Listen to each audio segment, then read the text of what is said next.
गुरु प्यारी सात संगत जी, राधा स्वामी जी। आज का जो विषय है वह है कि हमारी मृत्यु के पश्चात क्या होता है। तो सात संगत जी, मौत के बाद यमदूत जीव को सूक्ष्म मंडलों में ले जाते हैं। वहां पाप पुण्य का निर्णय देने वाला न्यायाधीश धर्मराज सिंहासन पर विराजमान होता है। वह जीव का उसके कर्मों के अनुसार न्याय करता है। ईसाई धर्म में मौत के इन दूतों को बड़ा सही नाम दिया गया है। इन्हें मौत के फरिश्ते अथवा अंधकार के फरिश्ते भी कहा जाता है। क्यों? क्योंकि वास्तव में उनका स्वरूप बहुत डरावना और भयानक है। भारत में इनको यमदूत या मौत के राजा यम के दूत कहा जाता है। यह न्यायाधीश हमेशा कचहरी में मौजूद रहता है।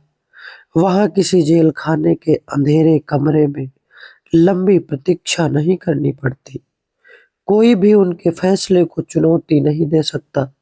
कोई टिप्पणी नहीं की जाती या बचाव के लिए कोई लंबी चौड़ी दलीलें नहीं दी जाती। कैदी खुद कोई शिकायत नहीं करता, न ही कोई रियासत मांगता है। वह जानता है कि उसे न्याय मिल रहा है और वह न्याय स्वीकार कर लेता है। फिर उसे उस मंडल या उस अवस्था में ले जाया जाता है जिसे उसने अपने कर्मों के अनुसार अर्जित किया है, चाहे वह अच्छी है या बुरी। फैसले के अनुसार वह एक निश्चित समय तक वहां रहता है। जब वह समय समाप्त हो जाता है तो उसे एक नया जीवन शुरू करने के लिए इस संसार में या किसी दूसरे लोक में भेजा जाता है। यह एक सामान्य क्रम है। वह किसी बैकुंठ या स्वर्ग अथवा किसी आनंद धाम में कुछ समय तक विश्राम कर सकता है, जो इस संसार से कई गुना ज्यादा सुंदर तथा आनंददायक है। वहां वह साल, हजार साल या 1 लाख साल तक भी रह सकता है। यह सब उसके कर्मों पर निर्भर है। जितने ऊंचे लोक में उसे भेजा जाता है, उतने ही अधिक समय के लिए वहां उसका निवास होता है। अगर किसी ने अपने जीवन में नीच कर्म ही किए हों तो उसे सुधार गृह में ले जाया जाता है, जिसको नरक कहते हैं। वह वहां अपने जीवन काल में किए गए पापों की सजा भोगता है। अगर उसका जीवन निर्दयता, लालच, हिंसा और लूटपाट, निंदनीय और विलासपूर्ण पाप कर्मों से भरा हुआ था, तो वह इसके परिणामों से नहीं बच सकता। यहाँ यह समझना जरूरी है कि सजा के पीछे एक उद्देश्य है। सजा इलाज के तौर पर दी जाती है, बदला लेने की दृष्टि से कभी नहीं। इसका उद्देश्य केवल और केवल व्यक्ति का कल्याण करना है, उसके चरित्र में सुधार लाना है। यह सजा एक निश्चित समय के लिए होती है, हमेशा के लिए नहीं। लेकिन यह कर्म सिद्धांत का अटल नियम है कि हर जीव को उसके कर्मों के अनुसार ही सजा मिलती है, और उतनी ही सजा मिलती है जो उसके मन पर छाप डाल दे कि अपराध और गुनाह से कोई लाभ नहीं होता। एक इटली के प्रसिद्ध कवि हैं जिनका नाम है दांते। वो कहते हैं कि नरक को कोरी कल्पना नहीं बताया जाता। निचले सूक्ष्म मंडलों में बहुत से ऐसे भाग हैं जहां सुधार ग्रह है। बुरी प्रवृत्ति वाले लोगों को जो दुराचार जीवन बिताकर मृत्यु को प्राप्त होते हैं, वहां उनको भेजा जाता है। उन मंडलों में सभी जीवात्माओं को अपने कर्मों का उचित फल मिलता है। बचाव की कोई गुंजाइश नहीं है। इन सुधार ग्रहों में उनके कर्मों के अनुसार यातना का बोझ कम या ज्यादा हो सकता है। अमेरिका के जाने माने धर्म प्रचारक जोनाथन एडवर्जन एडवर्ज जिनका नाम है, वो बताते हैं कि नरकों का वर्णन बहुत ही डरावना है। इस सिद्धांत में अब किसी को विश्वास नहीं है, ना ही यह अब धमकी के रूप में बच्चों को सुनाया जाता है।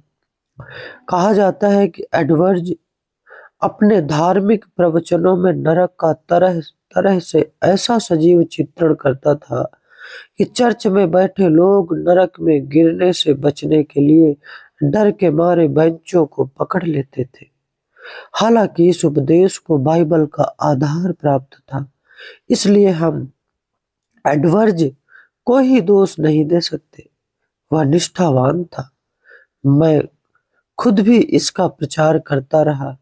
यह कथन डॉक्टर जॉनसन ने स्वयं कहा है।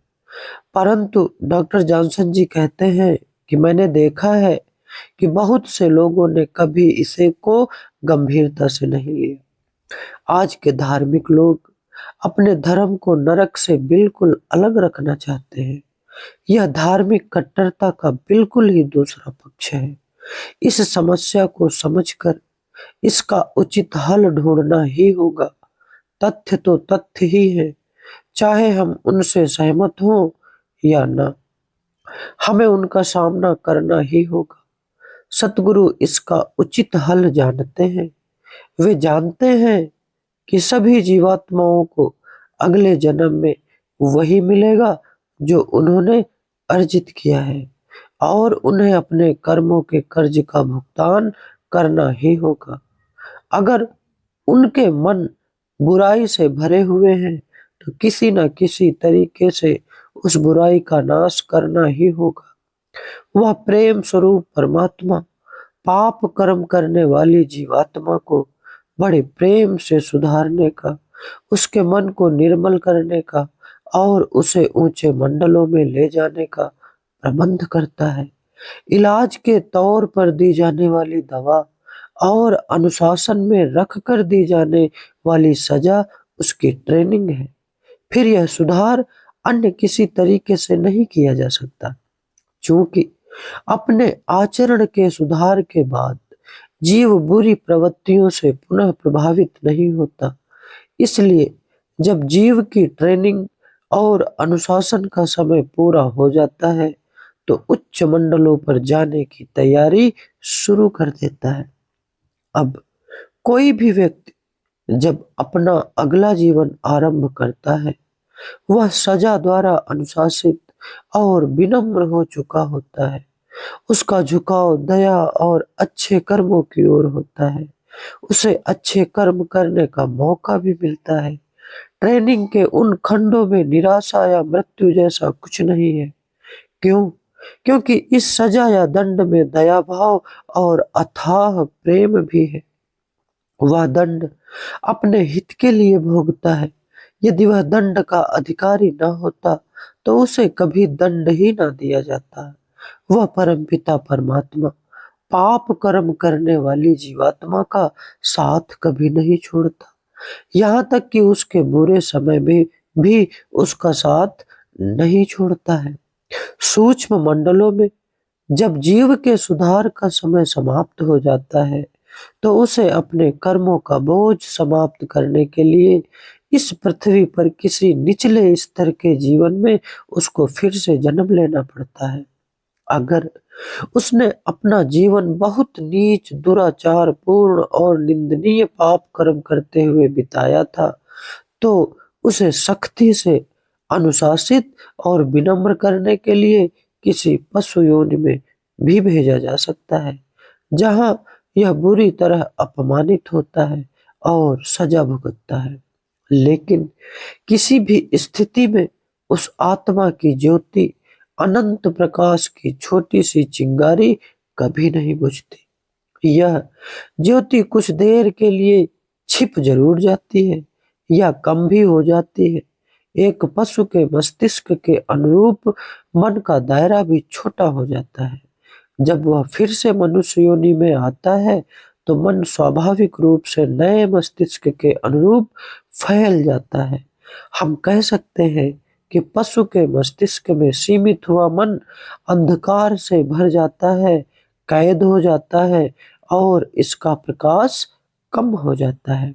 शरीर धारण करने पर जीवन के सामान्य कार्य व्यवहार के लिए जीवात्मा को ब्रह्मांडी मन से लिए गए मन के अंश की जरूरत होती है। अपने कर्मों की संपूर्ण यात्रा के दौरान जीवात्मा के साथ वही मन रहता है, लेकिन हर शरीर में आवश्यकता के अनुसार यह अपने आप को ढाल लेता है। कैसे? जैसे एक कुत्ते के मस्तिष्क में मन सिकुड़ कर सीमित हो जाता है, यह ऐसी सीमाओं में बंध जाता है कि फिर अपनी पूरी शक्ति से कार्य नहीं कर पाता। लेकिन जैसे ही इसे मनुष्य शरीर प्राप्त होता है, इसकी कार्य क्षमता अपने आप मनुष्य शरीर के अनुसार बढ़ जाती है।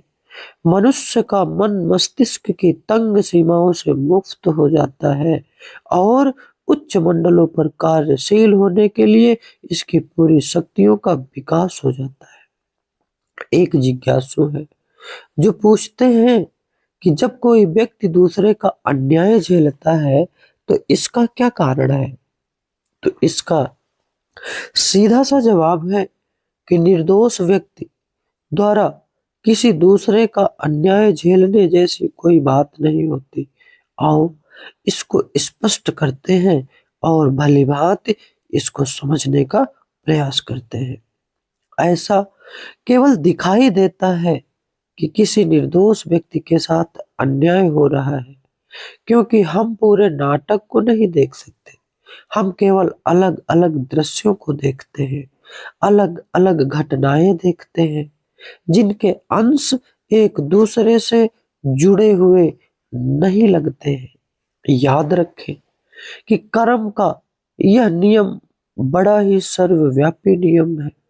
हर जीव को वही मिलता है जो उसने अर्जित किया है, ना कुछ अधिक मिलता है और ना ही कुछ ज्यादा, ना ही कुछ कम।